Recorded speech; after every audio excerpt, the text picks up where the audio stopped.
येतवरे होता संग अंगे अंग लपविले कान यारे जग जेठी देई भेटी एक वेळा तुका म्हणे पाहिले मागे तुका म्हणे पाहिले मागे एवढ्या वेगे अंतरला कान यारे जग जेठी देई भेटी एक वेळा पांडुरंगा करू प्रथम नमन पांडुरंगा करू प्रथम नमन पांडुरंगा करू प्रथम नमन पांडुरंगा करू प्रथम नमन दुसरे चरण संतांचे दुसरे चरण संतांचे त्यांच्या कृपादाने कथेचा विस्तार त्यांच्या कृपादाने कथेचा सद्गुरुदास बाबाजी सद्गुरुदास तुका बाबाजी सद्गुरुदास तुका पांडुरंगा गुरु प्रथम नमन दुसरे चरण संताची त्यांच्या कृपादाने कथेचा विस्तार बाबाजी सद्गुरुदास तुका मस्तक हे पायावरी या वारकरी संताची आजी पंढरी सारिखाची आपुला धामणगाव केला वैकुंठाधिपती श्री विठ्ठल सखा सोयरा जोडीला जो का भक्त विरक्त भूतळवटी विख्यात हा बोधला त्या श्री संत सद्गुरु मानकोजी चरणी साष्टांग मी घातीला विठाला विठाला विठ्ठला विठ्ठला विठ्ठला विठ्ठला कान्हया रे जग जेठी देई भेटी एक वेळे काय मोकलिले वनी सावजाने वेडिले प्रस्तुत कीर्तन रूपी सेवेकरिता म्हणजे निरूपणाकरिता प्राप्त असणारा अभंग महान भगवत भक्त जगद्गुरु श्री संत तुकाराम महाराज यांचा एका गवळीच्या अंतःकरणातील विरह अवस्था व्यक्त करणारा गोड असा 4 चरणाचा अभंग आहे. या अभंगातून जगद्गुरु श्री संत तुकाराम महाराज विरह कोणाचा झाला हे सांगतात. 1 विरह कुठं झाला हे सांगतात. 2 विरह कशा पद्धतीचा झाला हे सांगतात. 3 आणि विरह होण्याचं कारण काय हे सांगतात. 4 विठ्ठल विठ्ठल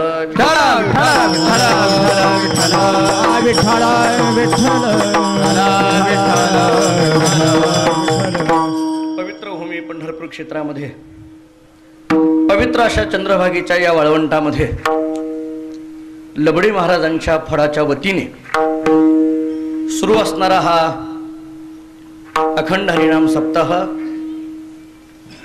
तथा श्रीमद भागवत कथा ज्ञान यज्ञ सोहळा श्रीकृष्ण लीलामृत सोहळा परमस्नेही परमादरणीय हरिभक्तीपरायण नामदेव महाराज लबडे यांच्या दिव्य मार्गदर्शनाखाली परमश्रद्धेय हरिभक्तीपरायण रामभाऊ महाराज हरिभक्तीपरायण संत बाबा महाराज यांच्या उपस्थितीमध्ये सर्व विद्यार्थी महाराज मंडळींचं दैवत परमश्रद्धेय गुरुवर्य मारुतीबाबा कुरेकर महाराज यांचा हा गुरुपूजन सोहळा या भव्य पवित्र असणाऱ्या चंद्रभागेच्या वाळवंटामध्ये या ठिकाणी सुरू आहे. सकाळच्या प्रहरणातील सत्रातली सेवा माझ्याकडे परमभाग्याने प्राप्त झाली. ज्या वाळवंटामध्ये नामदेवराय तुकोबारायांनी नाचू कीर्तनाचे रंगी म्हटलं त्या वाळवंटामध्ये ही सेवा करण्याचं भाग्य लाभत आहे. हा अभंग येण्याच्या पाठीमागं 2-3 कारणं माझ्या डोळ्यासमोर आहेत. एकतर वारकरी संप्रदायामध्ये ज्या काही फळ परंपरा आहेत या परंपरेमध्ये सकाळच्या कीर्तनाला काही विशिष्ट अशा पद्धतीचे संकेत दिलेले आहेत की विशिष्ट प्रकरणावर ही सकाळची कीर्तनं व्हावी. वासुदेव असेल, आंधळा पांगळा असेल, विरहणी असतील, अशा विशिष्ट प्रकरणावर कीर्तन सेवा व्हावी म्हणून या अभंगाची योजना आहे. 1 आदरणीय हरिभक्तीपरायण केशव महाराज उकळीकर यांच्या मुखातून श्रीकृष्ण लीलामृत या ठिकाणी सुरू आहे म्हणून कृष्ण परमात्म्याच्या संबंधाने थोडं चिंतन करावं म्हणून या अभंगाची योजना. 2 या अभंगामध्ये जगजेठी हे पांडुरंगाच्या बाबतीत दिलेलं हे एक विशेषण आहे आणि पांडुरंगाच्या दरबारात ही सेवा आहे म्हणून या अभंगाची योजना. 3 आणि या अभंगातलं 4थं चरण आहे. तुका म्हणे पाहिले मागे, सहज पाठीमागं पाहिलं म्हणजे प्रपंचाकडे पाहिलं की एवढ्या वेगे अंतरला, म्हणजे एवढ्यामध्ये तो अंतर्धान पावला, असं जर तुकाराम महाराज शेवटच्या चरणामध्ये सहज पाठीमागं पाहिलं असं म्हणतात. पण ज्यांनी आपल्या आयुष्यामध्ये कधीच पाठीमागं पाहिलं नाही अशा गुरुवर्यांचं पूजन आहे. म्हणून हा अभंग 4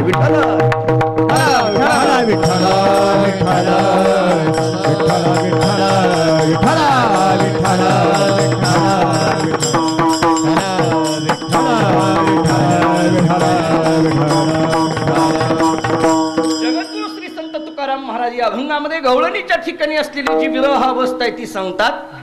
भक्तिशास्त्राने चिंतन असं केलंय की प्रेमातील सर्वोत्कृष्ट अवस्था जी आहे तिला विरह अवस्था असं म्हटलं जातं. प्रेमाच्या संबंधाने थोडासा विचार प्रस्तावनेमध्ये आपल्या समोर मांडतो.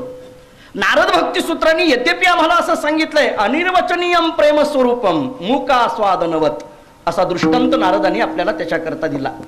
मुक्या माणसाला साखर दिली, त्यांनी खाल्ली आणि त्याला विचारलं साखर कशी लागते, सांगता येईल का त्याला?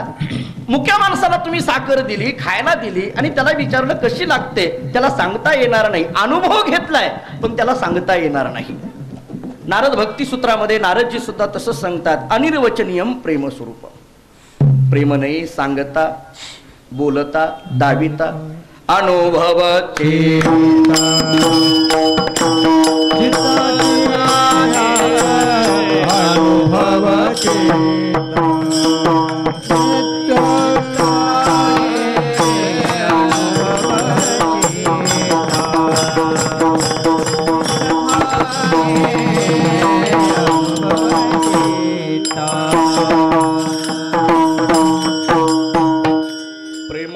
सांगता बोलता दाविता अनुभव चित्ता चित्त जाणे. प्रेम नाही सांगता येत नाही, बोलता येत नाही, दाखविता येत नाही, त्याचा अनुभवच घ्यावा लागतो. तसं अनिर्वचनीयम प्रेम स्वरूपम असं नारदांनी भक्तिसूत्रामध्ये प्रेमाच्या बाबतीत बोललेलं असलं तरीही नारदांनी प्रेमाची काही वैशिष्ट्ये आपल्या समोर मांडली. गुणरहितम, कामनारहितम, प्रतिक्षण वर्धमानम, सूक्ष्मतरम, अनुभव रूपम, अविच्छिन्नम, ही सगळी 6 लक्षणं जर प्रेमाची डोळ्यासमोर घेतली तर प्रेमाचा विशिष्ट पद्धतीने व्याख्येच्या माध्यमातून सुद्धा चिंतन करता येतं. इथपर्यंत आपण येऊन पोहोचतो. अनिर्वचनीयम प्रेम स्वरूपम असं म्हटलेलं आहे पण प्रेमाची व्याख्या विशिष्ट पद्धतीने आपल्याला सांगता येते. लक्षणाच्या पद्धतीने गुणरहितम, कामनारहितम या प्रत्येक पदाचा विचार करायला गेलो तर वेळ फार जाईल. नारद भक्तिसूत्र काढून पहा आणि प्रत्येकाचं चिंतन डोळ्यासमोर घ्या. परमश्रद्धेय गुरुवर्य भाऊ, मुमुक्षु पाठशाळेमध्ये आम्ही अध्ययन करत असताना प्रेम या शब्दाबद्दल एक प्रक्रिया प्रेमाची प्रकृती सांगत असताना प्रेम या शब्दाबद्दल एक परिष्कार सांगायच्या. गुरुवर्य भाऊ प्रेमाचं चिंतन करत असताना भाऊ एका परिष्काराच्या माध्यमातून असं चिंतन करत पदार्थावच विशेषणता निष्ठ अधेयता निरूपित पदार्थावच्छिन्न व्यवधान रहितत्वम प्रेम, असं प्रेमाचं एक परिष्कार प्रेमाची प्रकृती सांगितली जाते. प्रत्येक पदापदाचा विचार करण्यासारखा आहे. विशेषणता निष्ठ अधेयता निरूपित पदार्थावच्छिन्न एक याच्यात विचार करा आणि व्यवधान रहितत्वम हा दुसरा विचार करा. त्याचा विस्तार करण्यापेक्षा एका पंक्तीमध्ये आपल्याला मी सांगतो काय मला सांगायचंय. व्यवधान रहितत्वम, व्यवधान या शब्दाचा अर्थ आहे अंतर, रहितत्वम या शब्दाचा अर्थ आहे नाही, जिथं अंतर थोडं सुद्धा राहिलेलं नाही. पण पदार्थावच्छिन्न असं म्हटलं किंवा आपल्याला जर गवळणीच्या माध्यमातून बोलायचं झालं तर कोठे आड आली ही देह बुद्धी. देहाचं सुद्धा जिथं अंतर, भगवंताच्या निरतिशय प्रेमामध्ये देहाचं सुद्धा अंतर जिथं नाही, म्हणजे देहाचा सुद्धा अडसर जिथं नाही, नवे नवे जिथं देहभाव सुद्धा निघून जातो प्रेमदेवाचे, जिथं देहभाव संपून जातो, देहाचाही अडसर राहत नाही, त्याला खऱ्या अर्थाचं प्रेम म्हटलं जातं. विठ्ठल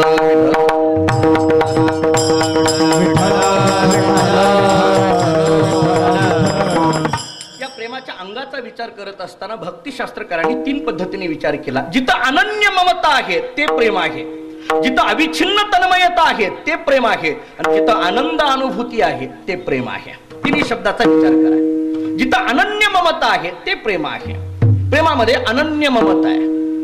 भगवंताच्या विषयी असलेलं जे प्रेम आहे त्याच्यामध्ये अनन्यता आहे. विषय तो त्यांचा झाला नारायण, नावडे जनधन माता पिता. विषय तो त्यांचा झाला नारायण, ही अनन्यता सांगितली ना. किंवा अन्य आश्रयानाम त्यागो अनन्यता, चिंतन नारद भक्ती सूत्रामध्ये याच्यावरही विस्ताराने करता येण्यासारखं आहे. पहिला मुद्दा सांगितला अनन्य ममता असावी लागते. दुसरा मुद्दा सांगितला अविच्छिन्न तन्मयता असावी लागते. प्रेमामध्ये अविच्छिन्न तन्मयता आहे, त्याच्याशिवाय दुसरं काही नाहीच. तुकोबारांची भाषा भगवंताच्या संबंधाने ऐकायची झाली तर तुकोबाराय सांगतात एका पांडुरंगाशिवाय आम्हाला दुसरं काही माहीतच नाही. आम्हा विठ्ठल एक, आम्हा विठ्ठल एक,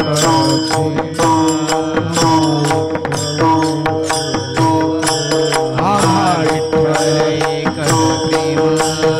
तेरा वावगे वावगे अवघे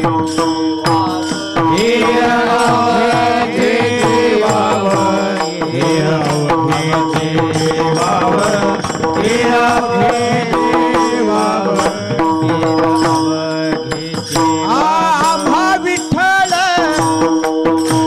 जीवन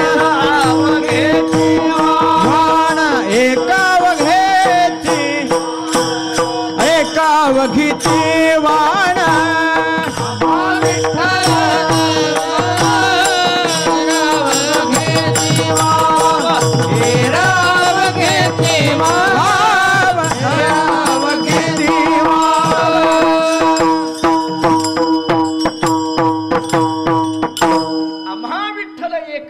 याला अविच्छिन्न तन्मयता म्हणा. अनन्य ममता एक, अविच्छिन्न तन्मयता दोन, आणि तिसरा प्रेमातला मुद्दा सांगितलेला आहे आनंद अनुभूती. नाही या आनंदाशी जोडा. आनंदाचं चिंतन भक्ती शास्त्रकारांनी असं केलंय की भगवंताविषयी अंतःकरणामध्ये निर्माण झालेलं जे प्रेम आहे त्या प्रेमामध्ये निर्माण होणारा जो आनंद आहे याची आनंदाची मीमांसा करताना भक्ती शास्त्रकार असं सांगतात मानवी जीवनामध्ये सर्वश्रेष्ठ असलेला जो आनंद ज्याला ब्रह्मानंद म्हटलं जातं त्या ब्रह्मानंदाला एक परार्धाने गुणल्यानंतर जो आनंद निर्माण होतो तो आनंद सुद्धा या भगवंताच्या प्रेमापुढे परमाणु एवढा सुद्धा नाही. त्याला खऱ्या अर्थाची आनंदानुभूती म्हटलं जातं. म्हणजे तीन मुद्दे सांगितले. एक अनन्य ममता आहे, अविच्छिन्न तन्मयता आहे, आणि तिसरा मुद्दा सांगितला आनंदानुभूती आहे. असं असलेलं जे प्रेम आहे या प्रेमाच्या पहिल्या अवस्थेला भक्तिशास्त्रकारांनी भाव म्हटलेला आहे. प्रेम नस्तु प्रथम अवस्था हा भाव हा. भक्ती रसामृत सिंधू नावाचा ग्रंथ आम्हाला असा सांगतो प्रेमाची पहिली अवस्था याला भाव म्हटलं जातं. या भावाचं दोन पद्धतीने चिंतन भक्तिशास्त्रकारांनी केलं. ऐका, ज्याच्या अंतःकरणामध्ये ज्याच्या संबंधाने प्रेम निर्माण झालेला आहे त्या प्रेमाचा त्याच्यावर परिणाम होणं याला म्हणा भावाचा पहिला प्रकार. आता दुसरा प्रकार सांगतो. ज्याच्या अंतःकरणामध्ये ज्याच्या संबंधाने प्रेम निर्माण झालेला आहे त्या प्रेमाचा त्याच्यावर परिणाम होणं याला म्हणायचं भावाचा दुसरा प्रकार. मी आणखीन सोपं करून सांगतो. भक्ताच्या अंतःकरणामध्ये भगवंताविषयी प्रेम निर्माण झालं आणि त्या प्रेमाचा भक्तावर परिणाम झाला याला म्हणायचं भावाचा पहिला प्रकार. भक्तावर परिणाम होणं याला म्हणायचं भावाचा पहिला प्रकार. आता दुसरा प्रकार सांगतो. भक्ताच्या अंतःकरणामध्ये भगवंताविषयी प्रेम निर्माण झालं आणि त्या प्रेमाचा भगवंतावर परिणाम झाला याला म्हणायचं भावाचा दुसरा प्रकार. आलं का लक्षात? भक्तावर परिणाम जिथं होतो त्याला भावाचा पहिला प्रकार म्हटलं जातं आणि भगवंतावरच जिथं परिणाम होतो त्याला भावाचा दुसरा प्रकार म्हटलं जातं. बरं आणखीन सोपं सांगतो. भक्त भगवंताकडे जाणं याला म्हणा भावाचा पहिला प्रकार आणि भगवान स्वतःहून भक्ताकडे येणं याला म्हणा भावाचा दुसरा प्रकार. किंवा याही पेक्षा सोपं ऐकायचं झालं तर म्हणजे एवढंच आहे, आता याच्या खाली नाही. भक्त भगवंता करता रडणं याला म्हणा भावाचा पहिला प्रकार आणि भगवंतच भक्ता करता रडणं याला म्हणा भावाचा दुसरा प्रकार. विठ्ठला विठ्ठला विठ्ठला विठ्ठला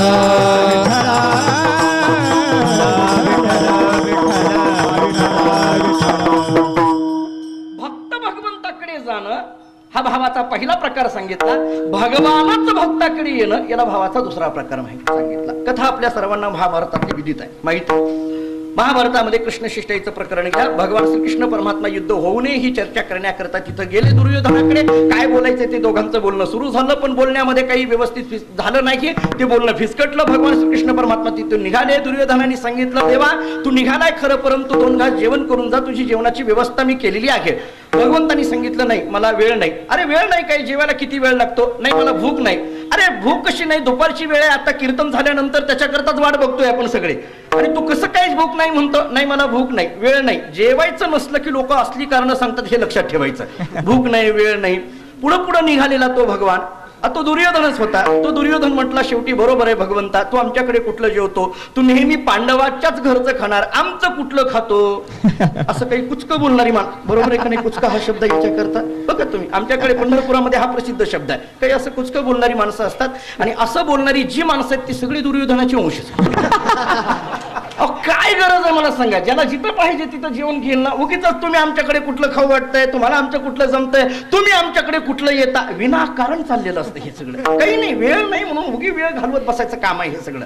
चला पुढे गेलेले भगवान परमात्मा दुर्योधनाच्या मुखातले हे शब्द ऐकल्याबरोबर माघारी आले आणि म्हणायला लागले, दुर्योधना तू जेवणाचा एवढा आग्रह करतोय, जेवणाची व्यवस्था उत्तम केली म्हणून सांगतोय, तरीही मी तुझ्याकडे जेवत नाही. का जेवत नाही सांगू का? सांग देवा, का जेवत नाही? भगवंतांनी दिलेलं कारण ऐका. भगवान म्हणायला लागले, दुर्योधना तू जेवणाची व्यवस्था उत्तम केली आहे, पण जीव घालण्याच्या पाठीमागे तुझी भावना चांगली नाही, म्हणून मी तुझ्याकडे जेवत नाही म्हटले. मला काय जीव घालतो याच्यापेक्षा कसं जीव घालतो हे फार महत्व आहे. मला काय तू ताटात वाढलं याला महत्व नाही.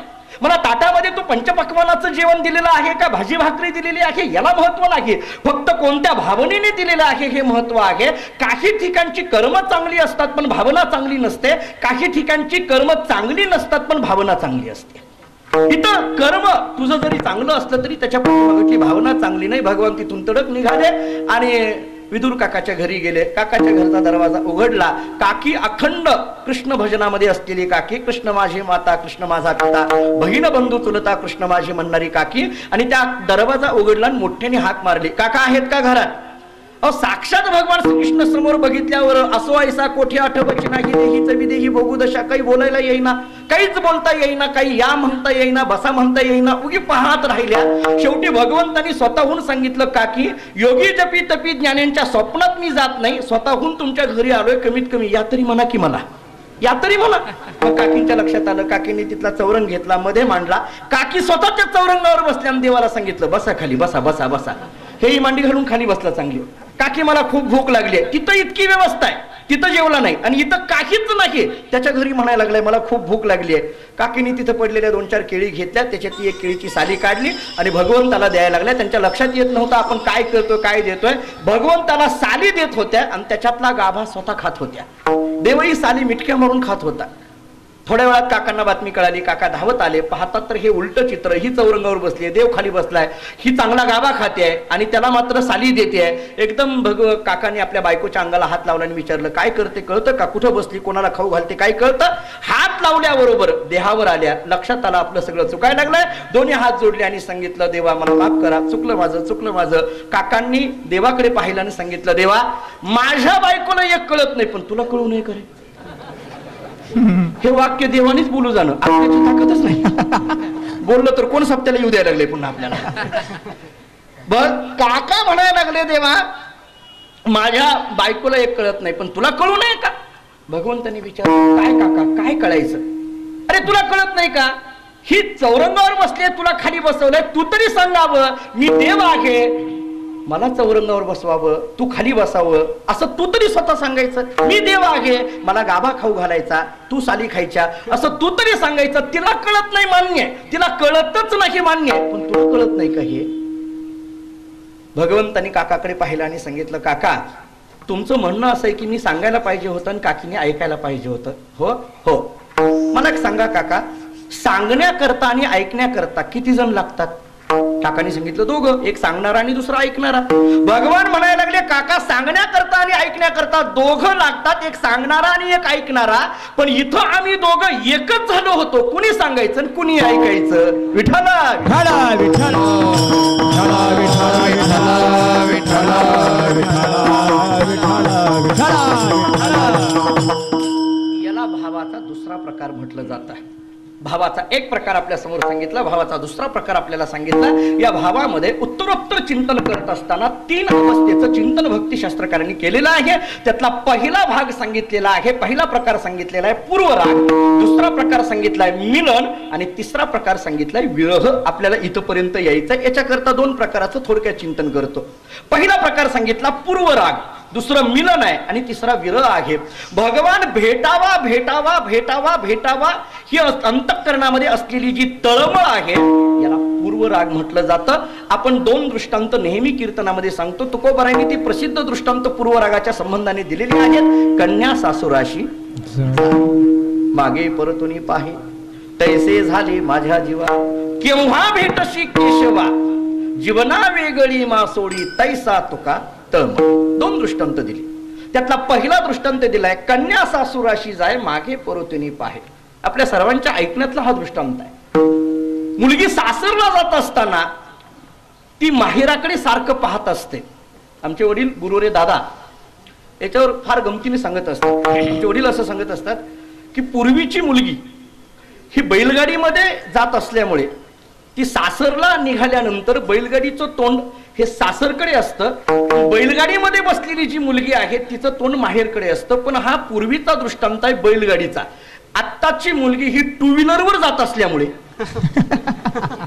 आमचे वडील दादा असं सांगत असतात ती सासरकडेही बघत नाही माहेरकडेही बघत नाही, ती तिसऱ्याकडेच बघत राहते.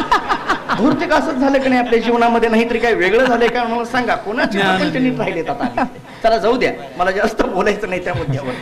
कन्या सासुराशी जाय मागे परतीनी पाहे तैसे झाले माझ्या जीवा. एक. दुसरा दृष्टांत खालचा शेवटचा दृष्टांत असा सांगितला जीवना वेगळी मासोडी तैसा तुका तळमळी. इथं तळमळ असा शब्द आलेला आहे. जरा गमतीने बोलतो.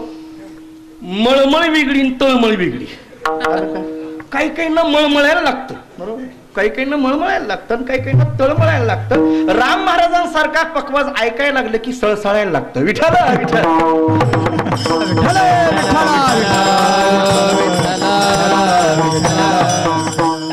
तुका तळमळ. ही जी तीव्र तळमळ आहे ना याला पूर्वराग असं भक्तिशास्त्राने म्हटलेलं आहे. चला दुसरा मुद्दा घ्या. विस्तार सगळ्याचे करत बसायला आपली तितकी वेळ नाही. पूर्वरागामध्ये तीव्र तळमळ असते.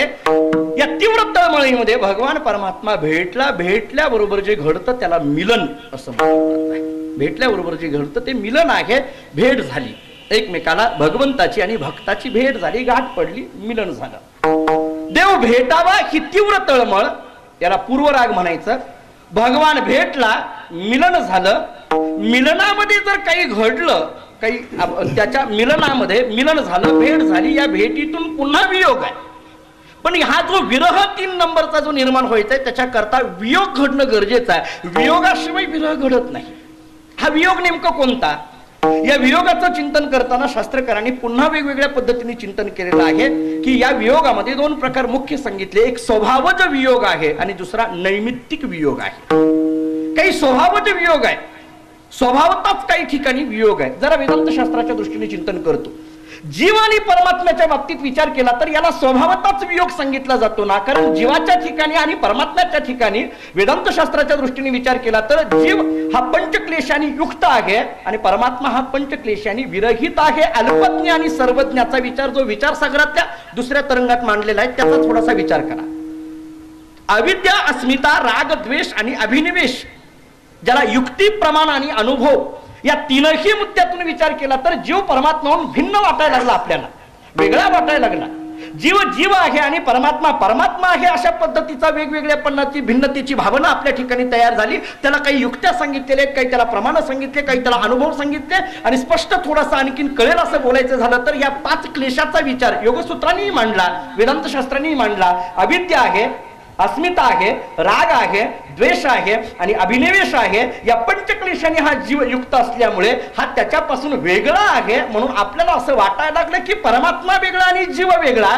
पण तुकोबारायांची प्रमाणं आम्हाला असं सांगतात की दोन्ही एकच आहे. तुका म्हणे कैची कीव, कोठे जीव निराळा, कोठे जीव निराळा.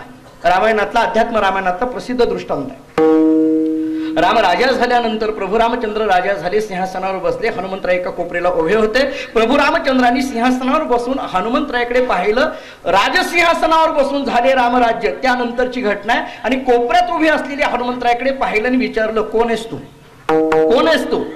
हनुमंतरायाला आश्चर्य वाटायला लागलं, हे सगळं करताना, सीता शोध करताना मी, लंका दहन करताना मी, यांना सगळं जिंकून देण्याकरता युद्ध मी, सगळं करताना यांच्याबरोबर मी आहे, सगळं झाल्यावर यांना वरती बसले की विचारतात कोण आहेस तू? बहुतेक असंच असतं, सगळं ओरडायचं आपण 15 तारखेपर्यंत, आणि एकदा ते निवडून आले की पुन्हा विचारतात कोण आहेस तू? बरोबर आहे का? असंच घडतं ना आपल्या तरी जीवनामध्ये.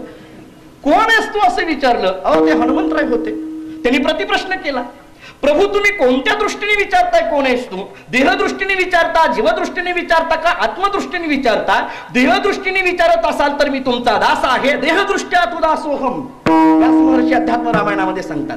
जीवदृष्ट्या तुदंशकः, जीवदृष्टीने विचारत असाल तर मी तुमचा अंश आहे, आणि आत्मदृष्टीने विचारत असाल तर मी तुमच्या स्वरूपच आहे. विठ्ठला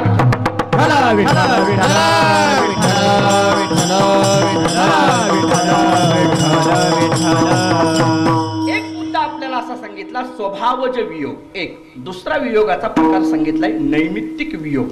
काही निमित्ताने घडलेला जो वियोग आहे त्याला नैमित्तिक वियोग म्हटलं जातं. या नैमित्तिक वियोगामध्ये पुन्हा 2 प्रकार केलेले आहेत. एक सप्रेम नैमित्तिक वियोग आणि दुसरा स अपराध नैमित्तिक वियोग. माझं चिंतन असं चाललेलं आहे, या अभंगामध्ये जगद्गुरु तुकोबराय विरह अवस्था सांगतात. विरह अवस्था ही प्रेमातील सर्वोत्कृष्ट अवस्था आहे असा विचार मांडला. प्रेमाची पहिली अवस्था त्याला भाव म्हटलं. भावाचे 2 विचार आपल्या समोर मांडले, आणि भावाच्या 3 उत्तरोत्तर असलेल्या संकल्पनाचा विचार करत असताना पूर्वरागाचा विचार माझा संपलाय, मिलनाचा विचार संपलाय. तिसरा विरहाचा विचार करण्याकरता मिलन आणि विरहामध्ये जे विरह होण्याकरता घडणारं महत्वाचं आहे त्या वियोगाचं चिंतन आपलं चाललंय. वियोगातले 2 प्रकार मी आपल्याला सांगत होतो, एक स्वभावज वियोग आणि दुसरा नैमित्तिक वियोग. त्या नैमित्तिक वियोगामध्ये एक सप्रेम नैमित्तिक वियोग आहे आणि दुसरा स अपराध नैमित्तिक वियोग आहे. भगवान श्रीकृष्ण परमात्मा गायी राखण्याकरता गोकुळातून निघून जाणं, गायी राखण्याकरता निघून जाणं हा वियोगच एक नाही. यशोदा मैयाचा आणि कृष्णाचा वियोगच एक नाही. सांगा अहो, तिथून निघाले ना, आपल्या समोरून जात असताना काल्याच्या कीर्तनामध्ये कृष्णचरित्र सांगताना हे सगळं आपण सांगत असतो. भगवान श्रीकृष्ण परमात्मा निघाले खरं, निघाल्यानंतर यशोदेचा आणि कृष्ण परमात्म्याचा जरी तो वियोग असला तरी तो सप्रेम नैमित्तिक वियोग आहे. नैमित्तिक आहे, काही कालापुरता आहे, कारण संध्याकाळी पुन्हा माघारी येणार आहेत ना, पण सप्रेम अशा पद्धतीचा आहे. एक मुद्दा संपला. आणि दुसरा स अपराध नैमित्तिक वियोग. काही वियोग असे घडतात, नैमित्तिकच असतात, पण ते काही ना काहीतरी अपराधाने घडत असतात. काही अपराधाने ते नैमित्तिक वियोग असे घडत असतात. उदाहरणं त्याला अनेक दिली जातात. रामायणातलं प्रसिद्ध उदाहरण आहे सीतामाईचा आणि प्रभू रामचंद्रांचा वियोग घडला, पण त्याला कारण काय आहे? हा नैमित्तिक वियोग आहे. हा वियोग कसा आहे? नैमित्तिक वियोग आहे, पण हा स अपराध नैमित्तिक वियोग आहे. का? सीतामाईच्या मनामध्ये सोनेरी हरणाची इच्छा निर्माण झाली, हा अपराध घडला, त्याच्यामुळे झालेला हा वियोग आहे. हा अपराध घडला, सोनं मला पाहिजे अशा पद्धतीची इच्छा निर्माण झाली, मला ते सोनं पाहिजे, मला सोनं पाहिजे. रामायणामध्ये आपण अनेकदा ऐकतो हे. याला वियोगच घडला, पण याला स अपराध नैमित्तिक वियोग म्हटलं जातं. या स अपराध नैमित्तिक वियोगामध्ये पुन्हा 3 प्रकार केलेले आहेत. एक मानज स अपराध नैमित्तिक वियोग, एक दुसरा दैवज स अपराध नैमित्तिक वियोग 2, आणि तिसरा प्रमादज स अपराध नैमित्तिक वियोग 3. असे 3 वियोगाचे पुन्हा अपराध नैमित्तिक वियोगामध्ये प्रकार केले. एक मानज, मीच मोठा, मीच सर्वश्रेष्ठ अशा पद्धतीचा अभिमान निर्माण झाल्यानंतर होणारा जो वियोग आहे याला मानज स अपराध नैमित्तिक वियोग म्हटलं जातं. एखाद्या देवाची किंवा एखाद्या ऋषीची आपल्यावर अवकृपा होणं, म्हणजे आपण दुर्वासाचं आणि अंबरीषी राजाचं उदाहरण देतो, याच्यात घडलेला जो वियोग आहे याला दैवज स अपराध नैमित्तिक वियोग म्हटलं जातं. आणि एखादी आपल्याकडून प्रमाद घडल्यानंतर एखादा वियोग घडणं याला प्रमादज स अपराध नैमित्तिक वियोग म्हटलं जातं. विठ्ठला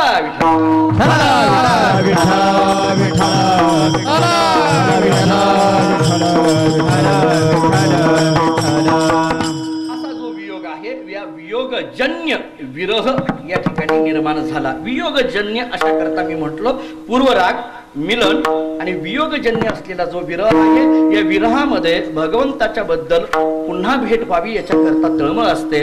प्रत्येकाला अगदी तळमळ असते. या विरहाची अवस्था जिकडं पाहावं तिकडं भगवान परमात्मा आहे, भगवान परमात्मा तो मला भेटावा अशा पद्धतीची सारखी तळमळ असते. नवे विरहाचं चिंतन करताना तुकोबारायांचं प्रसिद्ध अभंग आहे, पुसावे वाटे पेचे वाटे पुसावे ते वाट पुसावे चे वाटे जे भेटे तयासे जे भेटे तयासे जे भेटे तयासे भेटे तयासे जे भेटे तयासे भेटे तयासे पुसावे ती वाटे जे भेटे तयासी जे भेटे तयासी जे भेटे तयासी पुसावे वाटे जे भेटे तयासी जे भेटे तयासी जे भेटे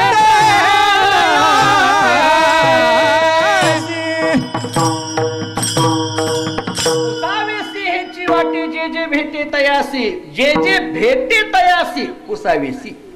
कोणी भेटेल त्याला विचारावं वाटायला लागलं, प्रत्येकाला विचारावं वाटायला लागलं, काय कृपा करील काय लाज राखील. प्रत्येकाला कोणालाही विचारावं वाटायला लागलं, मला तो भेटेल का, मला तो भेटेल का, मला तो भेटेल का.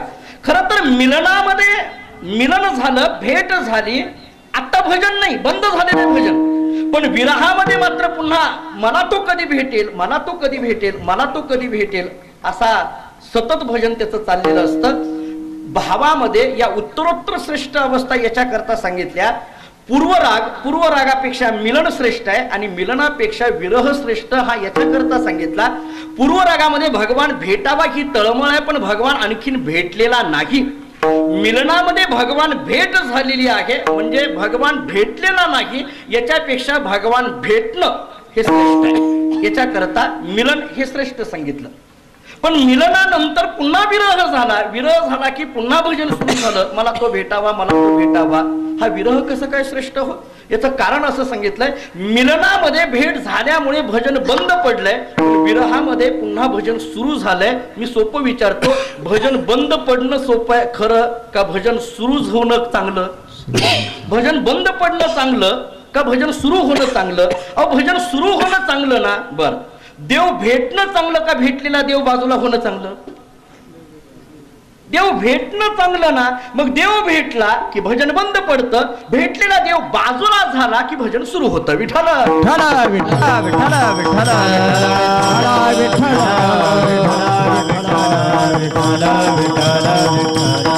पूर्वराग, मिलन, विरह, देवाबद्दल पुसाविषयी ह्याची वाटी अशी अवस्था होऊ लागली. ठीक आहे, पूर्वरागापेक्षा मिलन श्रेष्ठ आहे, मिलनापेक्षा विरह श्रेष्ठ आहे. पण त्या विरहामध्ये पुन्हा भक्तिशास्त्रकारांनी 3 पद्धतीचा विचार मांडलेला आहे. एक भावी विरह सांगितला, दुसरा वर्तमान विरह सांगितला आणि तिसरा भूत विरह सांगितलेला आहे.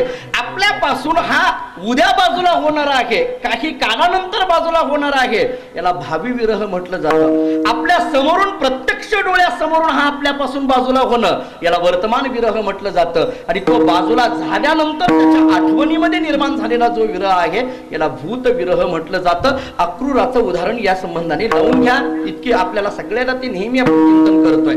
येणार आहे, घेऊन जाणार आहे, एवढं जरी गोपिकांच्या कानावर पडलं, गवळणींच्या गोपाळांच्या कानावर पडलं तरी त्यांच्या ठिकाणी जो विरह निर्माण झाला याला भावी विरह म्हटलं जातं. प्रत्यक्ष आला, घेऊन निघाला, निघाल्यानंतरची अवस्था आपण रथाच्या आडव्या त्या गोपिका पडल्या असं चिंतन भागवतकरांनी आपल्याला सांगितलं किंवा अनेक गवळणीतून आपण ऐकतो, याला वर्तमान विरह म्हटलं जातं. आणि तो गेल्यानंतर त्या गोकुळातली झालेली जी स्थिती आहे त्या स्थितीला जे विरह आहे त्याला भूत विरह असं म्हटलं जातं. भक्तिशास्त्रामध्ये भागवतकारांनी असं चिंतन केलंय की भगवान कृष्ण परमात्मा मथुरेला निघून गेल्यानंतर गोपाळ जे त्या वेशीजवळ थांबले, जे वाट पाहत होते नव्हे, जोपर्यंत भगवान परमात्मा येत नाही तोपर्यंत टक लावून अशी वाट पाहत होते, कधी तो येतोय, कधी तो येतोय, कधी तो येतोय अशी वाट पाहत बसलेले आहेत. यांच्या ठिकाणी असलेला जो आहे त्याला भूत विरह म्हटलं जातं. विठ्ठल विठ्ठल विठ्ठल विठ्ठल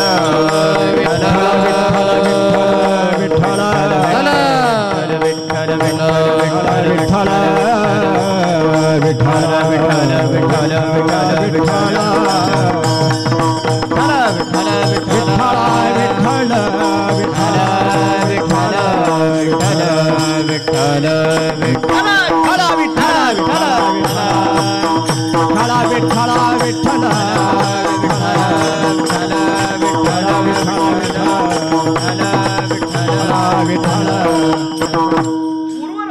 मिलन आणि विरह या भावाच्या उत्तरोत्तर असलेल्या तीन अवस्थेंचा विचार करत असताना या विरहामध्ये असलेला भावी विरह, त्याच्यामध्ये असलेला वर्तमान विरह, त्याच्यामध्ये असलेला भूत विरह, या तीन विरहापर्यंत येऊन आपण पोहोचलो. भूत विरहामध्ये पुन्हा भक्तिशास्त्रकारांनी दोन प्रकार केले. याच्यातला एक प्रकार आहे निराशाभूत विरह आणि दुसरा प्रकार आहे आशाभूत विरह. एक निराशाभूत विरह, येणारच नाही अशी, आता झालं, आता काही आशा राहिलेली नाही, तो आता गेलेला आहे ना, तो येणारच नाही, अशामध्ये निर्माण झालेला जो विरह आहे याला निराशाभूत विरह म्हटलं जातं. पण गेलेला आहे तो आपल्यापासून बाजूला झालेला आहे, पण तो केव्हा ना केव्हा परत महागारी येणार आहे अशी जी आशा आहे ना, याला आशाभूत विरह म्हटलं जातं. या आशाभूत विरहाचं चिंतन करत असताना भक्तिशास्त्रकारांनी याच्याकरता 10 अवस्थेंचा विचार मांडलेला आहे. त्याच्याकरता भक्तिशास्त्रामध्ये एक प्रसिद्ध अशा पद्धतीचा श्लोक आहे. चिंतात्र जागृत योगो तानवम मलिनांगतः प्रलापो व्याधी उन्मादः मोह मृत्यू दशा दशः. अशा 10 अवस्था भक्तिशास्त्रकारांनी आपल्याला सांगितलेल्या आहेत. आपला विचार असा चाललाय, या अभंगामध्ये विरह अवस्था सांगतात. प्रेमातील सर्वोत्कृष्ट अवस्था ही विरह अवस्था आहे आणि याचा विचार करत असताना प्रेमाचा विचार मांडला. प्रेमाने निर्माण होणारा जो भाव आहे त्या भावाचा 2 पद्धतीने विचार मांडला. भावाचं चिंतन करत असताना पूर्वरागाचा विचार मांडला, मिलनाचा विचार मांडला.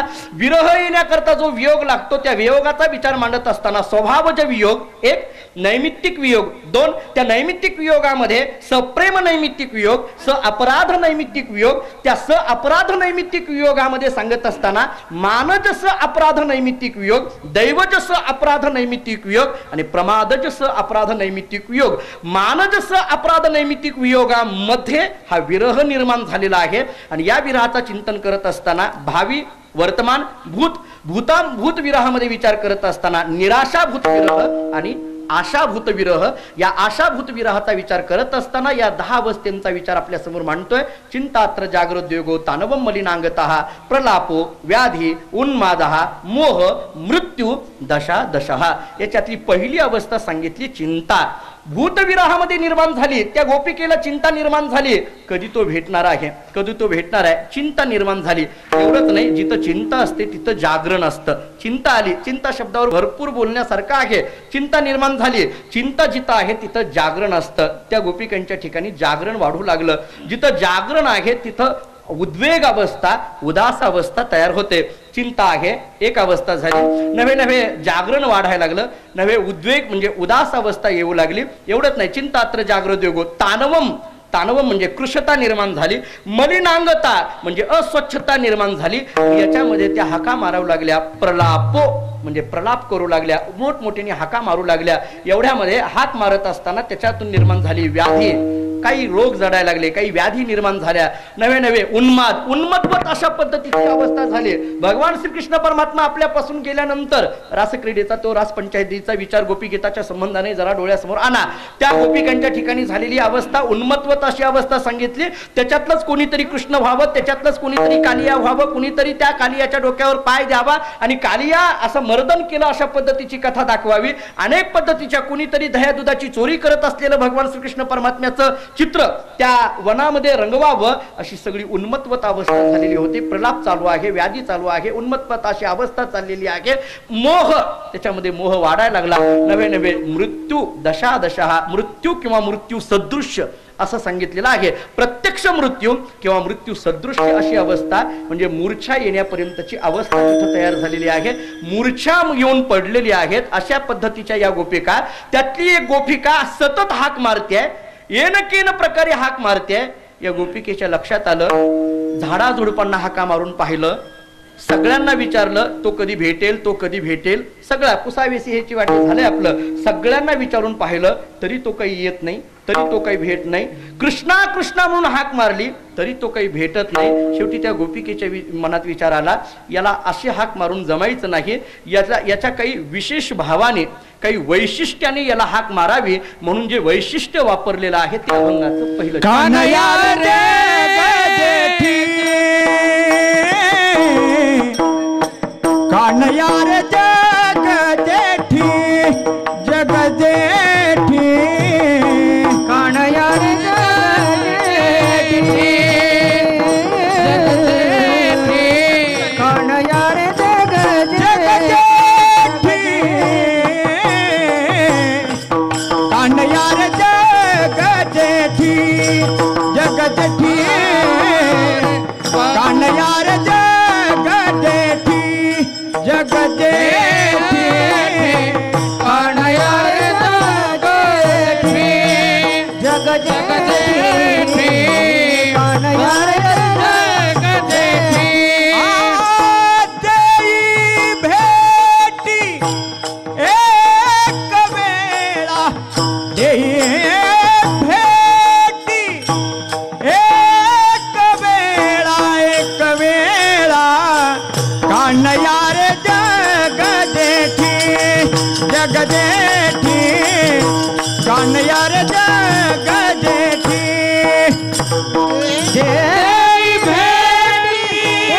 मारत असताना विरहामध्ये हाक मारू लागली आहे, कान या रे जगजेठी देई भेटी एक वेळा.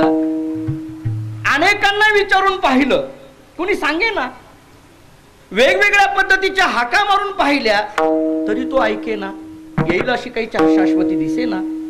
शेवटी तिला वाटायला लागलं फक्त कान्हा म्हणून नाही थांबून जमणार. आता कान्हा या रे जगजेठी अशा विशेषणाने वैशिष्ट्याने त्या गोपिकेने हाक मारली, त्या गवळणीने हाक मारली. जगजेठी असं भगवंताला म्हटलं. का म्हटलं असं जगजेठी? काय या जगजेठी या शब्दाचा अर्थ? 2-3 पद्धतीने चिंतन करता येण्यासारखं आहे. जरा तात्विक पद्धतीने वेदांत शास्त्राच्या दृष्टीने विचार करू. जगजेठी या शब्दाचा अर्थ केला जातो जगाचा मालक, प्रभू. गतिर्भर्ता प्रभू निवास किंवा उपनिषद आम्हाला असं सांगतं, भीषात वातपवते भीष्य द्वेती सूर्यहा भीषदग्नि चंद्रस्य मृत्युर्धावती पंचमहा. उपनिषद श्रुती माता आम्हाला अशी सांगते, भीषात वातपवते ज्याच्या भीतीने वारा वाहतोय, भीष्य द्वेती सूर्यहा ज्याच्या भीतीने सूर्य उगवतोय, भीषाद अग्नि चंद्रस्य मृत्युर्धावती पंचमहा. अग्नी मृत्यू हे सगळे ज्याच्या भीतीने धावत आहेत असा असलेला जो परमात्मा, चाले हे शरीर कोणाची या सत्ते, असा विचार करा. म्हणून जगजेठी तू या सगळ्याचा मालक आहे, प्रभू आहे, स्वामी आहे. मालक आहे म्हटल्यानंतर मालकाने नोकराची, त्या जगात राहणाऱ्याची काळजी करायला नको का? म्हणून तू कमीत कमी देई भेटी एक वेळा म्हणून जगजेठी म्हटलं असेल. एक विचार. दुसरा विचार असा करण्यासारखा आहे, संपूर्ण जगाचं कारण तो परमात्मा आहे म्हणून जगजेठी. जगाचं कारण परमात्मा आहे, संपूर्ण जगताचं कारण परमात्मा आहे. कारण कार्याचा विचार वेदांत शास्त्रामध्ये प्रसिद्ध आहे. आपण अनेकदा वेदांत शास्त्राचं चिंतन करणारी मंडळी असल्यामुळे ऐकलेलं आहे. एखादं कार्य घडत असेल तर त्याला कारण असलं पाहिजे, कारणाशिवाय कार्य घडतच नाही. कारणाशिवाय कार्य घडत नाही. त्या कारणांचा विचार करत असताना 2 पद्धतीने विचार शास्त्राने केला. एक निमित्त कारण असं सांगितलंय आणि दुसरं उपादान कारण असं सांगितलेलं आहे. जे कार्य घडण्याकरता सहकार्य आहे त्याला निमित्त कारण म्हटलं जातं, आणि ज्याच्याशिवाय कार्य घडतच नाही त्याला उपादान कारण असं म्हटलं जातं. वेदांतातल्या व्याख्या विशिष्ट आहेत, फक्त मी आपल्याला अगदी सोपं समजेल असं सांगून पुढे जाणार आहे. गुरु रे भाऊ किंवा वेदांत शास्त्रांनी दिलेली उदाहरणं आपल्याला प्रसिद्ध आहेत. भाऊ नेहमी सांगत असतात, घटपटाची उदाहरणं आपल्या समोर आहे. घट म्हणजे मडकं, गाडगं माहित आहे ना. भाऊ असं सांगायचे, गाडगं माहित आहे ना, माहीत असावंच, शेवटी त्याच्याशिवाय कोणच नाही आपल्याला, असं सांगा. गाडगं भाऊ विनोदाने बोलायचे पाठामध्ये. गाडगं आहे, मडकं आहे म्हटल्यानंतर मडकं हे कार्य असेल तर त्याला कारण असलं पाहिजे ना. आणि त्या कारणांचा 2 पद्धतीने विचार केला. त्याच्यातलं उपादान कारण जे आहे ते माती सांगितलेलं आहे आणि निमित्त कारण मात्र अनेक सांगितलेले आहेत. मग ते कुंभार असेल हे निमित्त कारण सांगितलं, त्याच्याकरता लागणारा जो दंड असेल ते निमित्त कारण सांगितलं, कुलाल चक्र असेल ते चक्र ते निमित्त कारण सांगितलं. थोडं बोलू का? उपादान कारण एकच असतं, निमित्त कारण अनेक असतात. विठ्ठल विठ्ठल विठ्ठल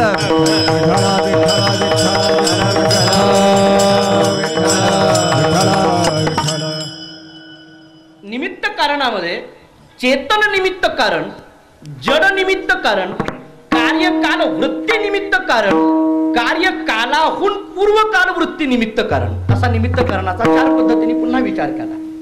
चेतन निमित्त कारण कुंभार हे चेतन निमित्त कारण आहे.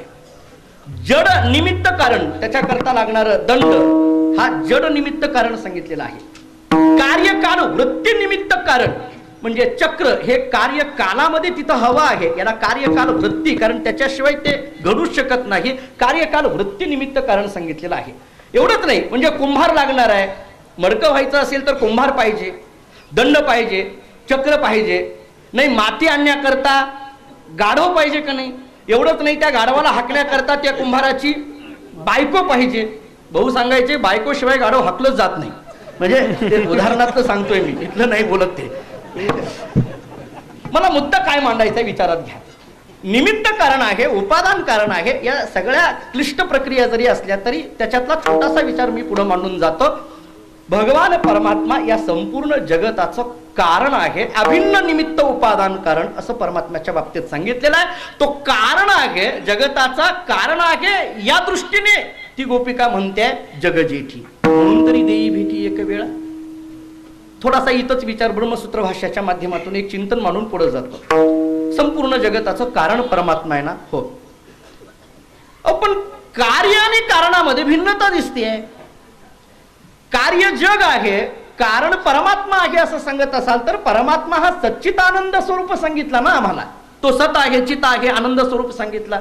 कार्य असलेलं जड जग मात्र असंच जड दुःख रूप सांगितलं.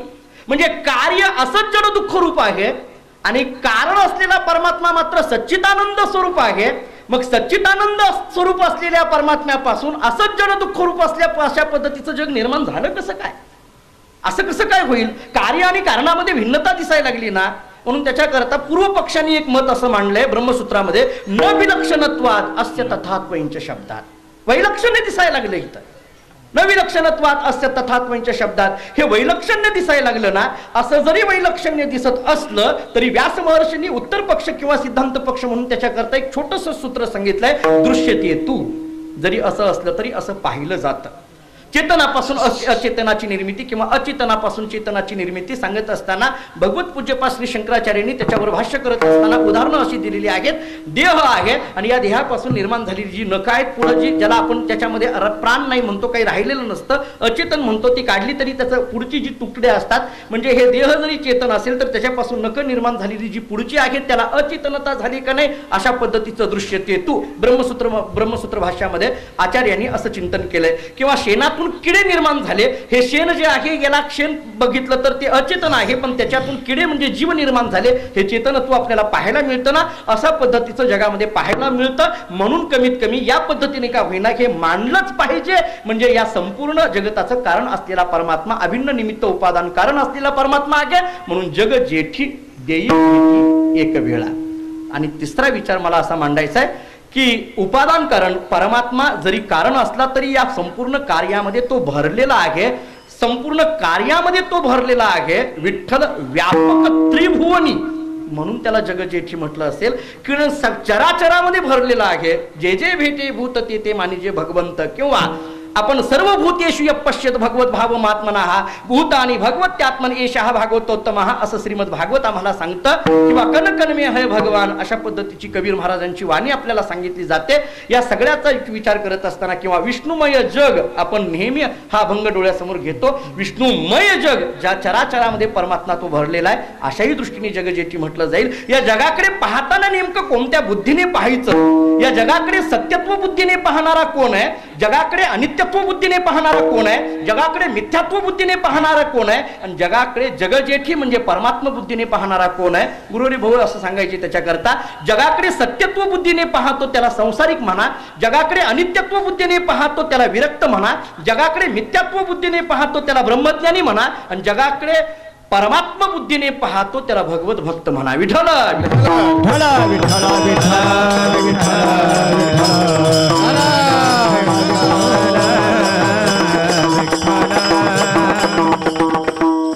असा असलेला जो जगजेठी ती गोपिका म्हणते देई भेटी एक वेळा एक वेळ भेटते. ठीक आहे, कान्हया रे जगजेठी म्हणून हाक मारली. जगजेठी कोण आहे हे कळालं. त्या जगजेठी असलेल्या परमात्म्याला ती म्हणते एक वेळ भेट द्यायला. एक वेळ देई भेटी एक वेळा भेट द्यायला सांगितलं. जीवानं जीवाची भेट घ्यावी का जीवानं जडाची भेट घ्यावी का जीवानं देवाची भेट घ्यावी? जीवानं जीवाची भेट घेऊन काहीच नाही. हाही जीव अपूर्ण, तोही जीव अपूर्ण. अपूर्ण अपूर्णाला भेटून अपूर्णच मिळत राहतं. जीवाने जड नाम संसाराची भेट घेतली तर संसार दुःखरूप आहे, हाही त्याच्यामुळे दुःखरूप राहणार. म्हणून ज्या जीवाने जडाची भेट घेऊन उपयोग नाही.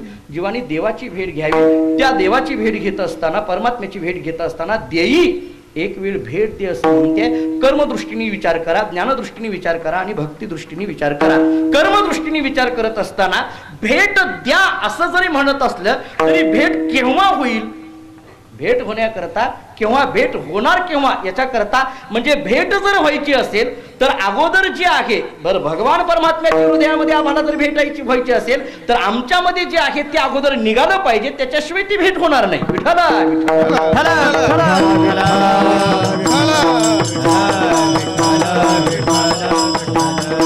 कर्मदृष्टीने तुकोबारांनी भगवंताला सांगितलेलं आहे, भगवंता मला भेट दे, पण कशी दे? तुका म्हणे माझे जाळोनी संचित, माझे जाळोनी संचित करी ओचे भेट देई करुणे उचित भेट दे करी उचित भेट दे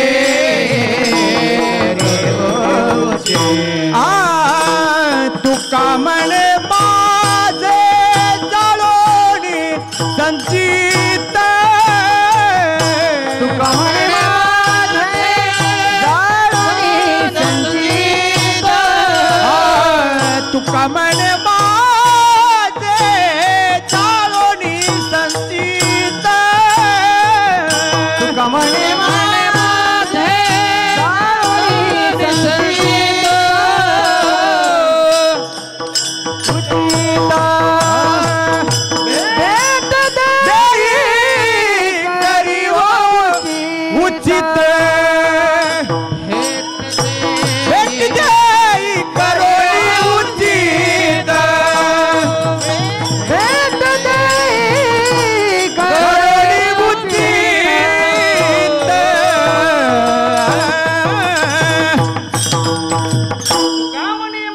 जाळोनी संचित भेट दे पडिला विसर माझा काय गुण, नाही का? तुकोबर आहे भगवंताला विनंतीच करतात ना, तू मला भेट दे करिओ उचित भेट दे, पण कसं? तुका म्हणे माझे जाळोनी संचित, हे कर्मदृष्टीने विचार करा. अगोदर संचित जे आहे ना ते जाळून मग मला भेट द्यायला. पंचदशीकार विद्यारण्य स्वामींची त्यांच्या जीवनातला एक चरित्राचा भाग असा सांगितला जातो की अत्यंत दरिद्री गरिबी अवस्था होती आणि ही गरिबी निघून जाण्याकरता काय करावं काय करावं. कुणीतरी सांगितलं त्यांना की तुम्ही गायत्री मंत्राचं एक पुरस्चरण करा. पुरस्चरण या शब्दाचा अर्थ सांगितला जातो त्या मंत्रामध्ये जेवढी अक्षर आहेत तेवढा लाख जप करणं, याला एक पुरस्चरण म्हटलं जातं. गायत्री मंत्राचं पुरस्चरण करा म्हणजे तुम्हाला गायत्री देवी भेट देईल आणि गायत्री देवीनी भेट दिल्यानंतर तुमच्या जीवनामध्ये काही कमी राहणारच नाही. तुम्हाला काय पाहिजे ते वैभव ऐश्वर्य काय आहे ते सगळं मिळून जाईल, तुमच्या ठिकाणची ही दारिद्र्यता निघून जाईल म्हटले. विद्यारण्य स्वामींनी गायत्री मंत्राचं पुरस्चरण करायला सुरुवात केली. पुरस्चरण होत आलं, चालू आहे, गायत्री मंत्राचं अनुष्ठान चालू आहे, पण काही देवी भेट देईना, काही येईना. त्यांना असं वाटायला लागलं की शेवटी पुरस्चरण ते मंत्राचं अनुष्ठान करता करता करता आपण गरीब आहोत हे ते विसरूनच गेले.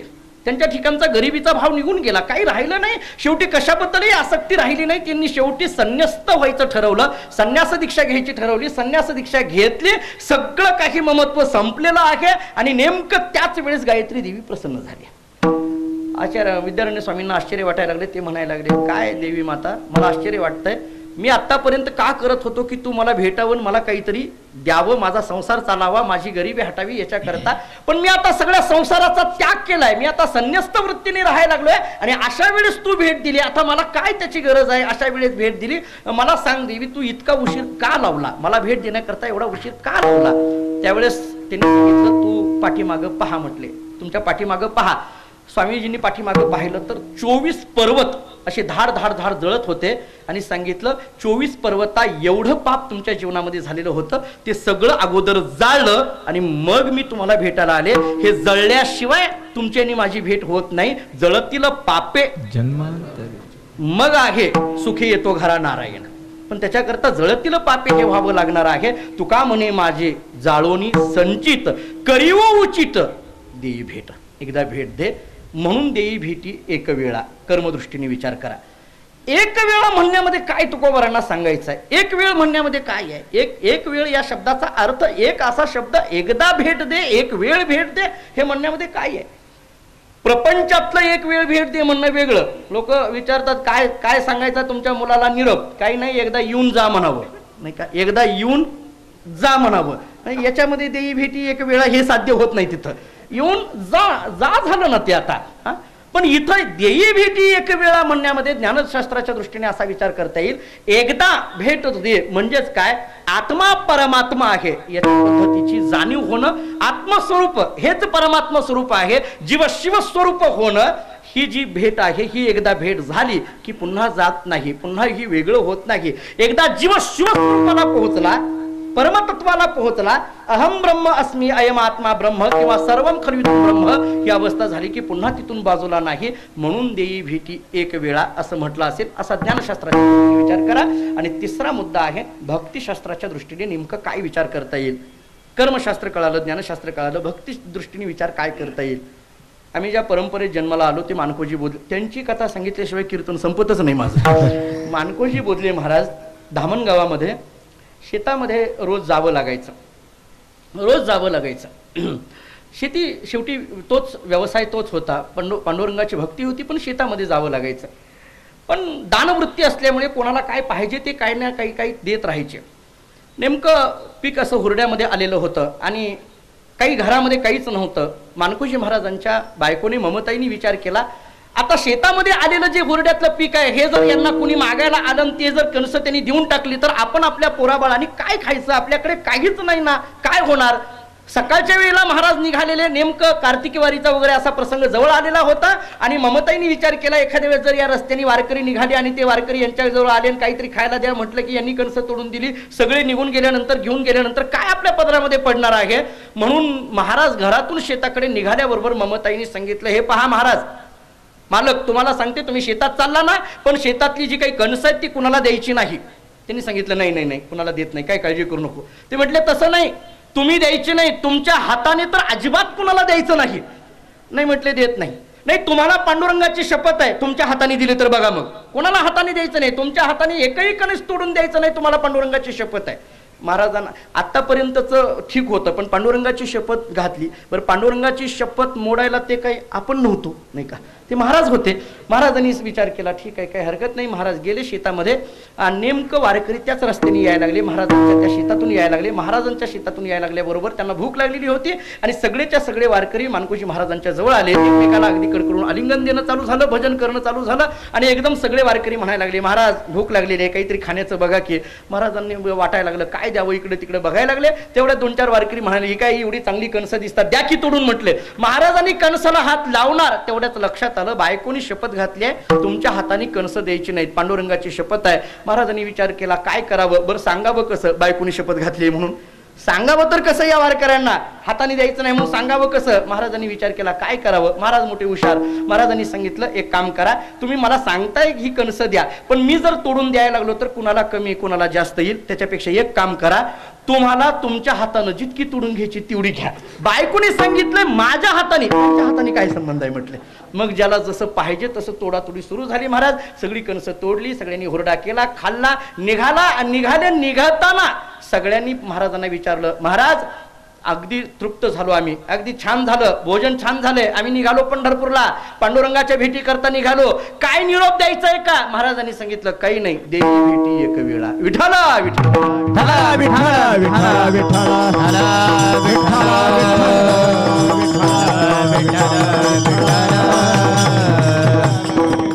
कान्हया रे जगजेठी देई भेटी एक वेळा. महाराजांना विचारलं, ती गोपिका म्हणायला लागली, ठीक आहे, देई भेटी एक वेळा असं तुम्ही म्हणते, कर्म कळालं, ज्ञान कळालं, भक्ती कळाली, पण देई भेटी एक वेळा म्हणत असताना जिथं तू आहे तिथं भेट दे म्हणण्याचं कारण काय, तुला काही तिथं दुःख आहे का, काही त्रास आहे का. त्या गोपिकेने सांगितलं, देवा तू भेटत नाही म्हणून या अनेक सावजांनी मला वेढलं. अभंगाचं दुसरं काय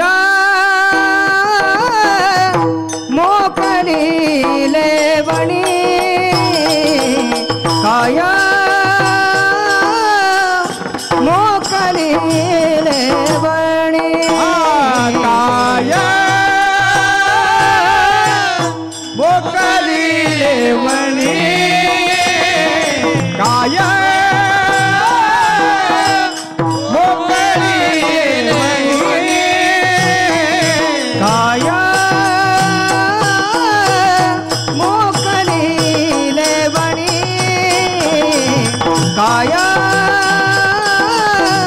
मोकलीले वणी, काय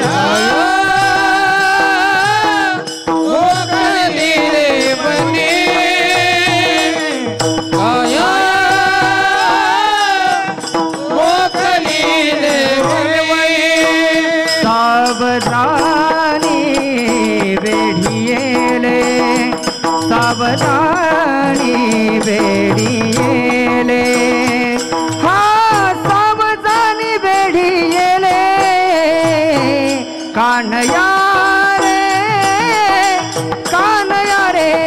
जग जेठी कान्हया रे जग जेठी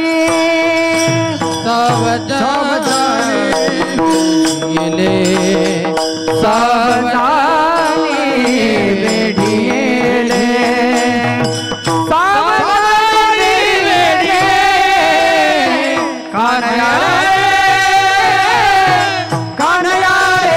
जग जेठी कान्हया रे जग जेठी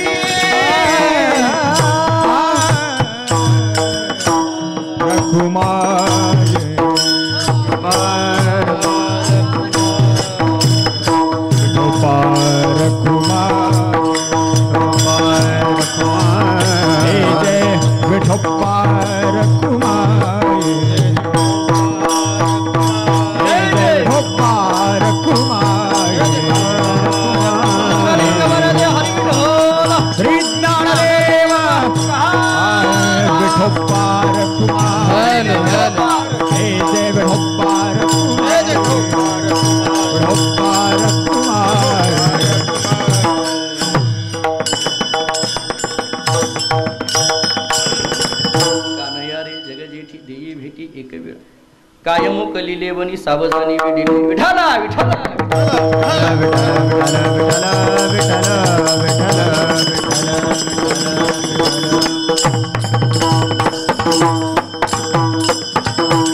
भगवंताला विरहामध्ये हाक मारते दे भेटी एक वेळ भेट दे. तू नसल्यामुळे काय झालं, एकतर मला या अरण्यामध्ये तू सोडून गेलाय. काय मोकलिले वनी, या वनामध्ये, वन या शब्दाचा अर्थ करत असताना संसार रूपी वन असाही विचार करा. या संसार रूपी वनामध्ये तू मला एकट्याला सोडून गेलास. काय मोकलिले वनी, काय झालं, तू नसल्यामुळे सावज आणि वेढिले.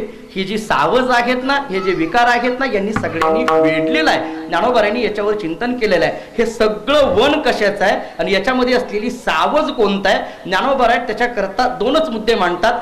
जेतो विषयांची दाट झाडी हे याचं वन आहे आणि याच्यामध्ये सावज माझी कामक्रोधांची सांकडी. हे सगळे सावड आहे.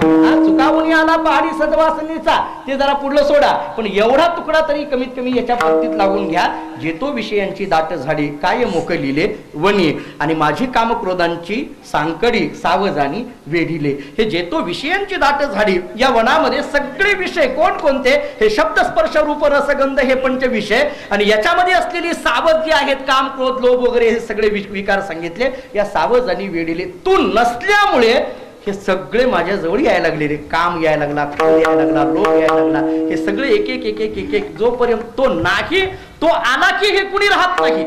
तो आला की हे कुणी राहत नाही, आणि तो नसला की हे सगळे आपल्या जवळ यायला लागतात. तो आला की कुणी राहत नाही आणि ते नसला की हे सगळे यायला लागतात. रामायणामध्ये प्रसिद्ध दृष्टांत आहे, प्रसिद्ध चिंतन रामायणामध्ये केलं जातं. ते सगळं ते राम रावणाचं युद्ध वगैरे सगळं चाललं. ते कुंभकर्ण झोपलेला, त्याला ती झोपीतून उठवलं वगैरे, आणि उठवल्यानंतर मग काय झालंय कशा करतं त्याला काहीच माहित नाही. मग त्यांनी सांगितलं, ह्या रावणाने सांगितलं हे असं असं झालेलं होतं, मी ती सीता घेऊन आलो होतो, ते मला काही वश होत नव्हती, म्हणून त्याच्याकरता हे सगळे युद्ध चाललेलं आहे. आणि ते कुंभकर्णाने विचारलं, कशा करता एवढा सगळा अट्टहास केला, तुला उगीच हे सगळं युद्ध करण्यापेक्षा ती वश होत नाही याच्याकरता सगळं चाललं होतं ना. अरे तुला जाता येत नव्हतं का, म्हटलं तुला वेगवेगळी रूप घेता येतात ना. म्हटले हो, वेगवेगळी रूप घेता येतात. मग त्या सीतेकडे जायचं ना, रामरूप घेऊन जायचं. रामरूप घेऊन गेला असता तर सीतेला हा राम वाटला असता, तुला बस झाली असते, झालं असतं ना सगळं. कशाला इतका अट्टहास सगळा उठा ठेवा करायची गरज होती. रावणाने सांगितलं, तुला काय वाटलं हे मला कळत नाही. तू आपला झोपीतनं उठलाय ना, आता लागलाय बडबड करायला. झोपीतून उठलेली काही बडबड करत राहतात. आता लागलाय झोपीतून हे बोलायला लागला, मला काही कळत नाही.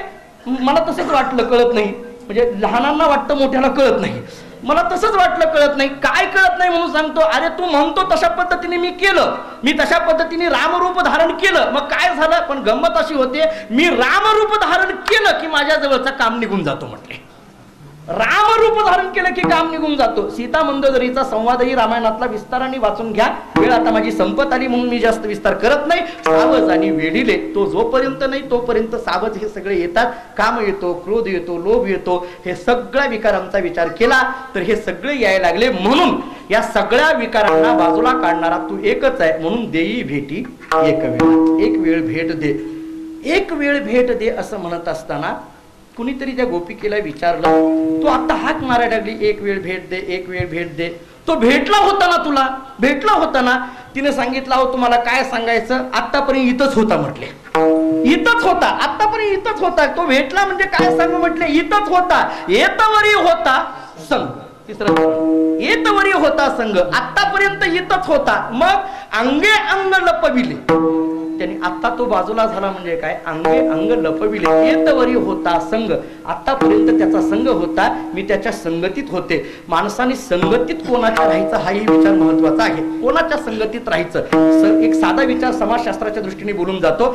ज्याच्या संगतीत राहतो त्याचा परिणाम माणसाच्या जीवनावर होत असतो. चांगल्याच्या संगतीत राहिले की चांगलं म्हणून घेता येतं, वाईटाच्या संगतीत राहिले की वाईट म्हणून वावरावं लागतं. एक गुरु शिष्य जंगलातून निघाले. जात असताना गुरुजी एका झाडाखाली ध्यानाला बसले. ध्यानाला बसल्याबरोबर डोळे झाकले, ध्यान करू लागले. शिष्य जवळच बसलेला. ते घनदाट जंगल होतं. समोरून एक वाघ यायला लागलेला होता. शिष्याने विचार केला, वाघ यायला लागलाय. मोठ्याने हाक मारली, गुरुजी वाघ येतोय. गुरुजी भगवंताचं ध्यान करत होते. तत्र प्रत्येकता नता ध्यानम योगसूत्र सांगितलं जातं. भगवंताच्या ध्यानात होते. त्यांना काही माहित नाही बाहेर काय चाललेलं आहे. वाघ आणखीन जवळ आला की त्यांनी मोठ्याने हाक मारली, गुरुजी वाघ येतोय. गुरुजी त्यांच्या ध्यानात.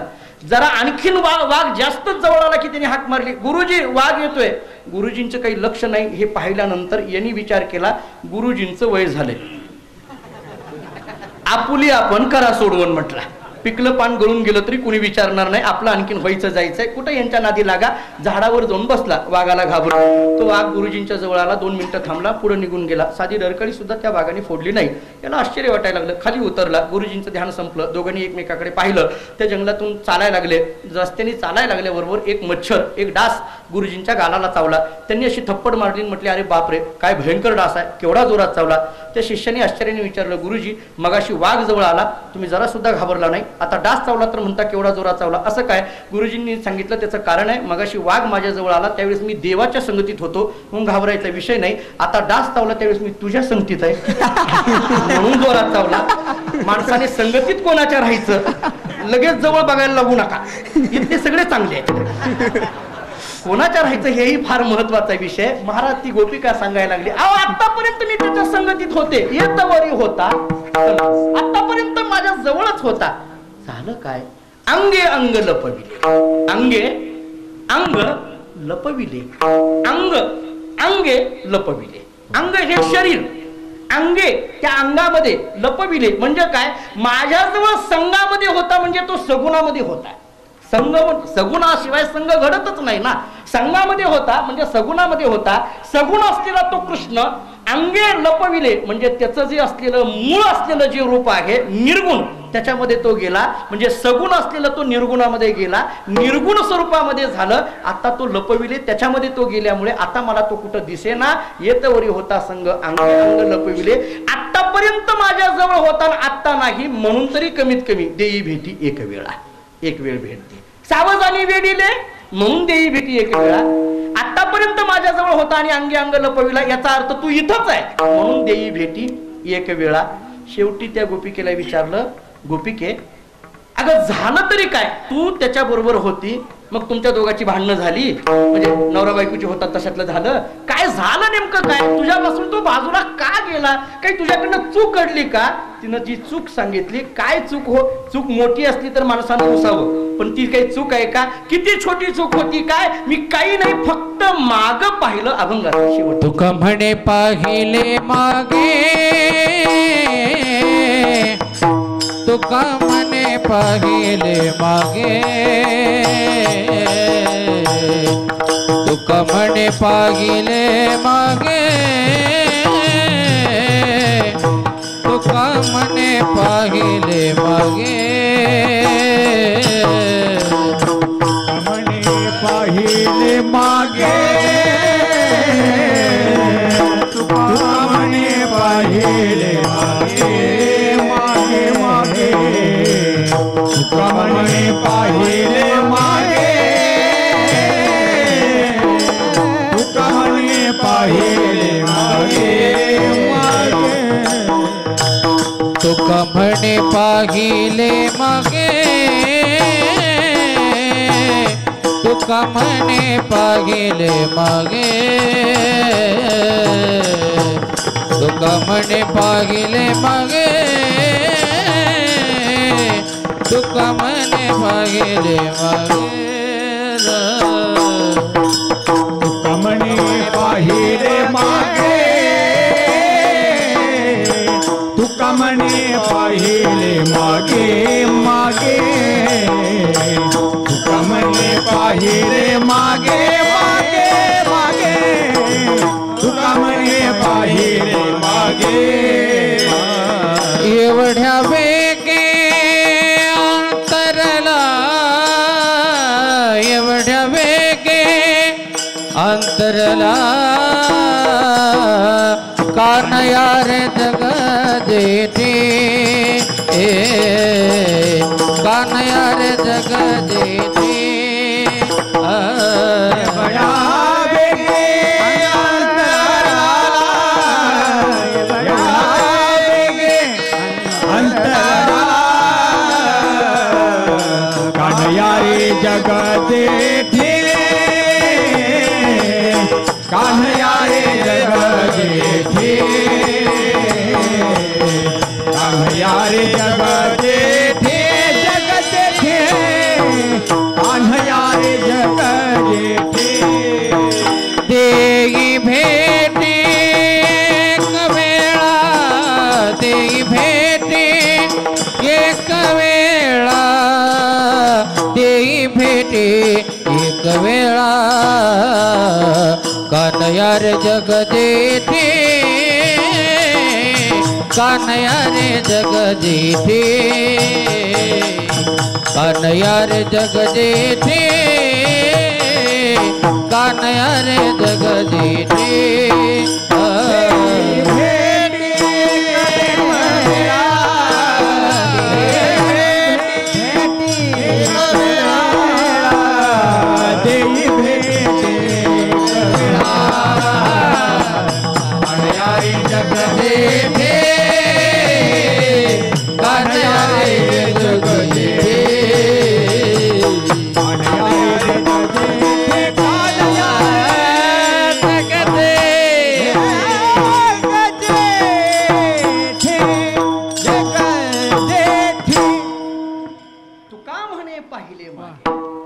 गोपिका म्हणाली काही नाही हो, अपराध घडला माझ्याकडून नाही असं नाही, पण काय घडला मी सहज फक्त पाठीमागं पाहिलं याचा अर्थ आहे मी माझ्या प्रपंचाकडे पाहिलं किंवा त्याच्यापासून वृत्ती फिरवली बहिर्मुखी केली एवढ्या वेगे अंतरला आणि तेवढ्या आमच्यापासून बाजूला झाला म्हणजे त्याला थोडं सुद्धा बहिर्मुख झालेलं चालत नाही, थोडं सुद्धा प्रपंचाकडे वृत्ती केलेली त्याला चालत नाही, एवढ्या वेगी अंतरला आतापर्यंत माझ्याजवळच होता, फक्त चूक माझ्याकडे एवढीच घडली तुका म्हणे पाहिले मागे. एक विचार करा किंवा मनामध्ये अहंकार निर्माण केला की माझ्याजवळ हा आहे दुसरीकडे कोणाकडे नाही, मी सांगल तसा हा ऐकतोय अशा पद्धतीचा अहंकार निर्माण झाला म्हणा. एवढा जरी अहंकार निर्माण झाला म्हणजेच तुका म्हणे पाहिले मागे एवढ्या वेगे अंतरला, म्हणून तरी कमीत कमी ही चूक पुन्हा होऊ देणार नाही. देई भेटी एक वेळा याच्यामध्ये अभंगातलं पहिलं चरण हे तीनही चरणाकरता लागू पडतं, म्हणून आपल्या फळ परंपरेमध्ये अभंगातलं पहिलं चरण हे ध्रुवपद म्हणून या तिन्ही चरणाकरता वापरलं जातं. कान्हया रे जगजेठी पण याच्याकरता काय मोकलिले वनी सावळ जाणी वेळिले, म्हणून कान्हया रे जगजेठी देई भेटी एक वेळा एतवरी होता संग अंगे अंग लपविले, म्हणून कान्हया रे जगजेठी देई भेटी एक वेळा तुका म्हणे पाहिले मागे एवढ्या वेगे अंतरला, म्हणून कान्हया रे जगजेठी देई भेटी एक वेळा. अभंगातल्या पहिल्या चरणातला उत्तरार्ध देई भेटी एक वेळा आणि अभंगातल्या दुसऱ्या चरणापासून चौथ्या चरणापर्यंतचे पूर्वार्ध जरा चिंतन करण्यासारखे आहेत. काय मोकलिले वनी म्हणून देई भेटी एक वेळा, येतवरी होता संग म्हणून देई भेटी एक वेळा. अशी चूक आमच्याकडनं पुन्हा होणार नाही, झाली तरी काय आहे काय चूक झाली? तुका म्हणे पाहिले मागे, असं पुन्हा कधीच होणार नाही, म्हणून तरी देई भेटी एक वेळा, असाही विचार करण्यासारखा आहे. जर तुका म्हणे पाहिले मागे, मागं पाहिलं तर आमच्यापासून तो बाजूला झाला. त्या भगवंताला ही गोपिका ज्या विरह अवस्थेमध्ये हाक मारते त्या विरहांचा आपण विचार केला. तुका म्हणे पाहिले मागे, याच्यातल्या शेवटच्या चरणाचा विचार या कार्यक्रमाच्या संबंधाने मी प्रस्तावनेत बोलून गेलो. जरी ती गोपिका म्हणत असेल की आम्ही सहज मागं पाहिलं तर अशा पद्धतीचा भगवान आमच्यापासून बाजूला झाला, पण ज्यांनी परमार्थ करत असताना आपल्या आयुष्यामध्ये कधी मागं पाहिलं नाही, म्हणजे कधी प्रपंचाकडे पाहिलं नाही, प्रपंचात राहूनही प्रपंचाकडे ज्यांनी कधी पाहिलं नाही, प्रपंचाबद्दल आसक्ती राहिली नाही, कधी अहंकार निर्माण केला नाही, अशी व्यक्तिमत्व जी इथं उपस्थित आहेत, ज्यांचं गुरुपूजन या कार्यक्रमाच्या निमित्ताने या ठिकाणी होतंय, ते परमश्रद्धेय हरिभक्तीपरायण मारुती महाराज कुरेकर बाबा, परमश्रद्धेय हरिभक्तीपरायण रामभाऊ महाराज लबडे आणि परमश्रद्धेय हरिभक्तीपरायण संत बाबा महाराज यांनी आपल्या आयुष्यामध्ये कधीही मागं पाहिलं नाही. जरी तुका म्हणे पाहिले मागे असं असलं तरी यांनी मात्र कधी आयुष्यामध्ये मागं पाहिलं नाही. प्रपंचामध्ये राहूनही कधी त्यांनी प्रपंचाकडे लक्ष दिलं नाही, कधी प्रपंचामध्ये गुंतले नाहीत, कधी प्रपंचाची आसक्ती राहिली नाही, प्रपंचात राहून परमार्थ केला. माझे वडील गुरुवरे दादा आम्हाला नेहमी सांगत असतात, माणसाने प्रपंचात परमार्थ करावा का परमार्थात प्रपंच करावा. आता अलीकडे काय चाललंय हे मी खूप लहान आहे, माझे वडील फार मोठ्या ह्यानी सांगत असतात, प्रपंचात परमार्थ करावा का परमार्थामध्ये प्रपंच करावा. मग मी एकदा तात्या दादांना म्हटलं मला हे कळालं नाही, म्हणजे प्रपंचात राहून परमार्थ करावा का परमार्थात राहून प्रपंच करावा.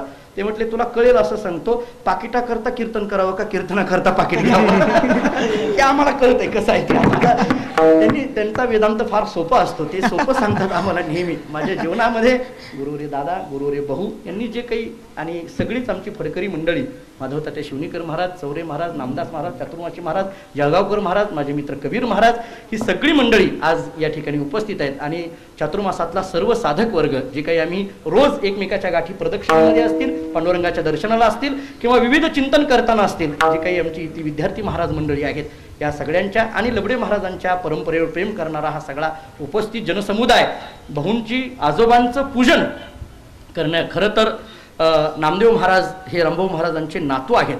खरं तर इथं उपस्थित असलेल्या सगळ्या आजोबांना वाटत असेल की नामदेव महाराजासारखा नातू आम्हालाही जन्माला यावा, सगळ्या आजोबांना वाटत असेल. कारण एक वेगळं कौतुक, एका नातवानं आपल्या आजोबांचं इतकं गोड कौतुक, एवढा मोठा तिसरा कार्यक्रम आहे हा. मागे 2 कार्यक्रम गजानन महाराजांच्या मागामध्ये खूप मोठ्या भव्य दिव्यतेने झाले, आणि एवढा कार्यक्रम एक सप्ताह 7 दिवसाचा घरचा करायचा म्हटलं तर काय त्रास होतो राम महाराज आपल्याला सगळ्याला माहित आहे. पण आज वाळवंटामध्ये एवढ्या मोठ्या सगळ्या संख्येने जनसमुदाय उपस्थित, भाविक भक्त उपस्थित करून हे सगळं नियोजन करणं, खरं तर नियोजकस्य तत्व दुर्लभहा असं शास्त्रकारांनी सांगितलेलं आहे. पण इथं मात्र नामदेव महाराज आणि या सगळ्या गोष्टीमध्ये सातत्याने महाराष्ट्रामध्ये कीर्तन प्रवचनाच्या निमित्ताने आमच्या दोघांच्या बराचसा प्रवास महाराष्ट्राच्या कानाकोपऱ्यामध्ये होतोय.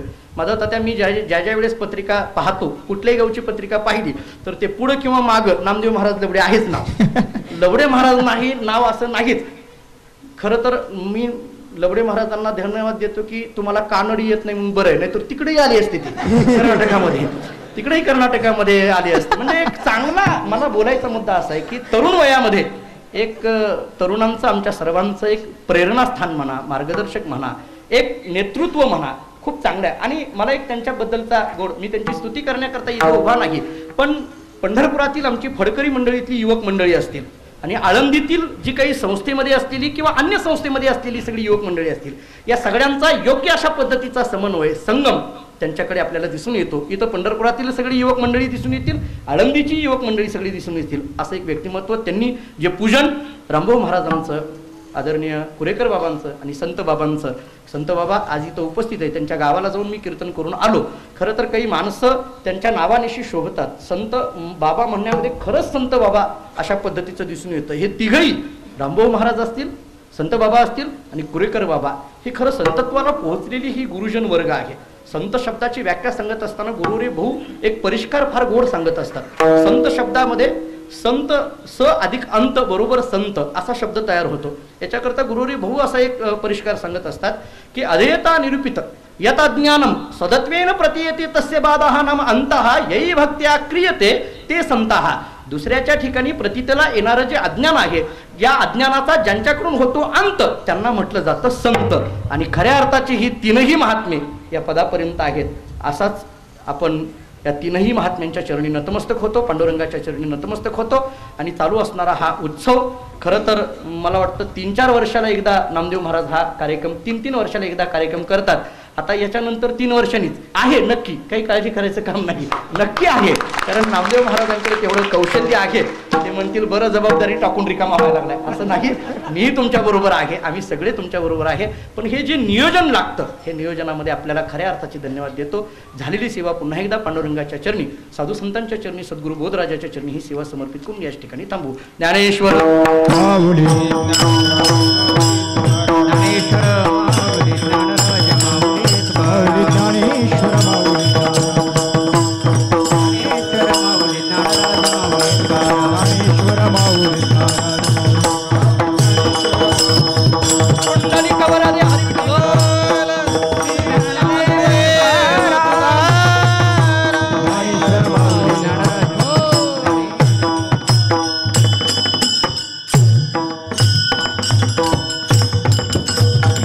नवीन नवीन व्हिडिओज पाहण्यासाठी आपल्या ग्रेट महाराष्ट्र यूट्यूब चॅनलला सबस्क्राईब करा.